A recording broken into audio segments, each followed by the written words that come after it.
different this year, not having a bunch of veteran guys to coach in the spring? Yeah. What is that process like? Kind of like the universe has flipped a little bit. You know, we had a whole lot of experience kind of coming into last year, and now, you know, we got, you know, a few guys with some experience. You know, Cam kind of being the more veteran of that group. CJ's kind of been a little nicked up a little bit, and now we got some young guys kind of looking to take on some larger roles. So those guys are kind of chomping at the bit for the opportunity, and this spring they're getting a lot of those opportunities. How beneficial was it for Phil to redshirt that year, and what did he really learn last year? It was real good for him. You know, we actually traveled Phil half of the year, you know, with the idea that he possibly may play. When Isaiah kind of got a little dinged up, I want to say the North Carolina game, we kind of flirted with pulling his red shirt off because, you know, he showed a little bit of promise, but it was good that, you know, Isaiah didn't miss a step. So I think he benefited from a semester being in the weight room, a semester kind of learning what to do, and also a chance to actually sit and see those guys work and try to emulate a lot of the good things that those guys did. Any of those young guys chomping at the bit standing out to you so far? Kuma's been doing a good job the last few practices. You know, he's starting to soak up a lot of the things that we're asking him to do. Phil, you know, he's showing some promise. Sam Denmark is a guy that, you know, is starting to kind of show that he's a little more comfortable with what we're asking him to do. Khalil Pimpleton, you know, I think he's starting to show us he's exactly what we thought that we were recruiting. So, you know, I'm excited about that group, you know, but we still have a long way to go. And as a coaching staff, bridging the gap of the experience they had last year and lost it this year, what do you guys have to do differently that you don't have the veterans kind of taking care of things on the field? Well, the approach doesn't change. You know, we're still here to win games, and we're still here to make those guys the best players that they can be. We just got to see what those guys can retain, see what those guys can do. Those guys will get a lot of opportunities, and that's what spring ball's for. You know, we're kind of going back to square one, kind of teaching those guys the techniques and the fundamentals of how to play the receiver spot. I think those guys are eager to kind of showcase what they can do. Will we have, you know, 3 dynamic guys like we did last year? I don't know. That's yet to be seen. Hopefully we'll be able to kind of fill those shoes, maybe by committee, maybe by three guys. You mentioned Pimpleton, a 5'8" guy. And you Yeah. look at him on the roster, he doesn't look imposing or anything like Yeah. that. What have you seen out of him in practice, just in terms Well, of? he's a smart kid. He loves ball. You know, that's the one thing when you talk about a kid, you know, with, you know, his measurables, you got to kind of have a chip on your shoulder, and I think he plays with that.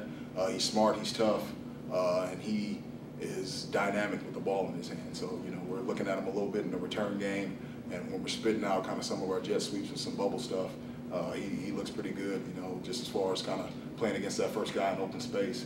But it's been good to kind of see him hold down the information that we're kind of throwing at him, you know, because he's getting a lot of reps, especially with, you know, a few of those guys kind of being nicked up. He's actually done a good job taking the bull by the horns and trying to learn as much as he can, ask the right questions, and kind of see what some of those guys are doing that he needs to do to basically make himself better.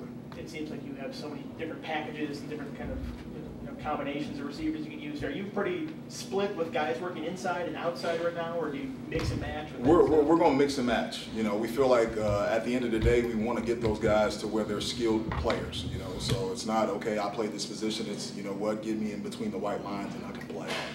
So those guys can play inside and outside. Cam was a guy that kind of dabbled a little bit at both. Khalil will probably play more so inside. You know, we moved Kuma around a little bit, but that was the same thing we did with a lot of those guys last year. You know, Isaiah played inside and outside. Bucky played inside and outside. So, you know, you hope to get those guys at a starting point so they know that and they get comfortable there. And then once they get comfortable there, you can kind of move them around and start biting off a little more of the offense. So those guys, you know, so we can build depth first off, but also those guys can make themselves a little more marketable.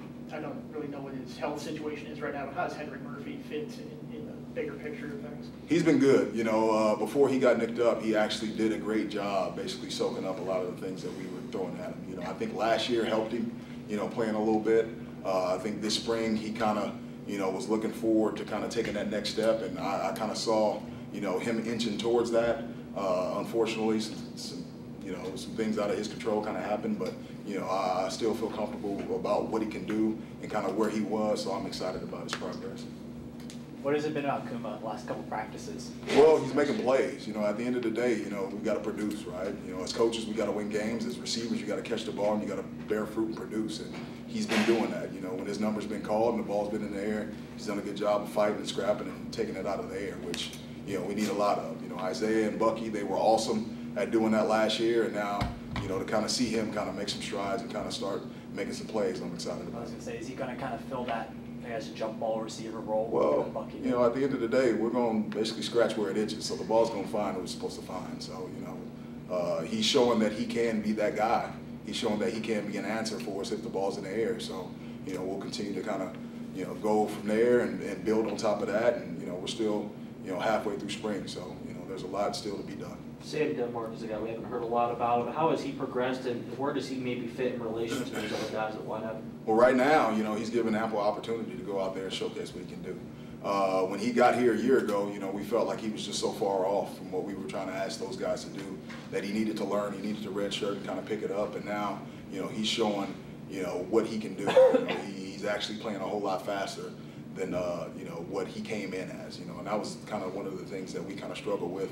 You know, we knew that he can run, you know, knew that he had some ability, but, you know, we couldn't really tell. And I think it was probably him digesting a lot of the stuff that we were asking him to do, but now you can actually see him actually going out there and playing instead of thinking about it. With the guys you had last year, the catches were really concentrated around Ford, Phillips, and Hodges, and then CJ kind of chipped in there. Do you expect more of a sort of dispersion of catches this year among You more know, guys? that can change game to game. You know, it can change, you know, from the beginning of the spring to the end of the spring. You know, at the end of the day, my job is to get those guys as good as they can be, so when we put a product out there on the football field, we can go out there and make some things happen. You know, we got some pretty good quarterbacks, and what we try to do is basically, you know, put some bullets around them so those guys can fill that void. How many receivers would you anticipate playing, or would you like You to know, play? at Memphis, you know, we rotated, you know, 7 to 8 guys. You know, when we get to that point, you know, I'm still trying to get to the point where we can trust, you know, a good 4 or 5 guys. You know, so we will roll guys if they kind of come in and they show that they can play and they're able to hold on to the ball first and they're able to go out there and make plays. We will roll those guys. But, you know, those veteran guys last year, they were just a cut above the next group. You know, and if we get to that point, you know, you'll see majority of those guys playing in the games. What improvements have you seen from Cam in the offseason, and has he really filled that leadership role? I think he's already been a leader, you know, even last year, you know, so filling a role, I think he's been doing that since he's been here. But I think now he has his sights set on a lot of good things for us. You know, I think this being his last year, he wants to do some things. I actually talked to him a little earlier and told him that he can't be perfect, you know, and that's the one thing. He's trying to seek perfection, and he may be out there kind of overdoing a few things, but the leadership has been awesome. You know, he's helping those young quarterbacks. He's helping our young wideouts. He wants to make a play every play, which, you know, won't happen, you know, so he'll have to wrap his mind around that. But I like the fact that he wants to be the guy, you know, and he's going to be our bell cow for this year. Anybody else for Coach Wiggins? All right.